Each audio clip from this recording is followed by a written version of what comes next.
1/2 spoon, பெருங்காயம் 1 சிட்டிகை, மிளகாத்தூள், தனி மிளகாத்தூள்.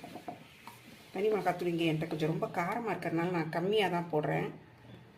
ஒரு 1 டீஸ்பூன் மஞ்சத்தூள், மஞ்சப்பொடி ஒரு 1/2 டீஸ்பூன் போட்டேன். அடுத்தது இந்த நறுக்கி வச்ச வெங்காயம். இதை வதக்கவே வேணாம், அப்படியே போட்டுக்கலாம். ரொம்ப ஈஸி தான். டக்கு டக்குன்னு குக்கரை வைக்க வேண்டியது, தண்ணியை ஊற்றி பாசிப்பருப்பு, நறுக்கின வெங்காயம், இவ்வளோ பொடியாக நறுக்கணுங்கிறது கூட இல்லை, வெந்துடும். அப்படியே அதை ராவாக நறுக்கி போட்டுட்டு, தக்காளியும் பொடியாக நறுக்கி போடலாம். பட் நான் வந்து அரைச்சி போட்டிருக்கேன். அரைச்சி போட்டால் கொஞ்சம் நல்லாயிருக்கும்னு சொல்லிட்டு மிக்சியில் கொஞ்சம் அடித்து போட்டிருக்கேன். இது எல்லாத்தையும் போட்டு கொஞ்சம் நல்லா தண்ணி அலசி ஊற்றி மூடி வெயிட்டை போட்டு ஒரு 3 சவுண்டு வர விடணும். அதுக்கப்புறம் தான் அந்த அரைச்ச தேங்காயை போடணும். குக்கர் திறந்துட்டேன். இப்போ பாருங்கள், நல்லா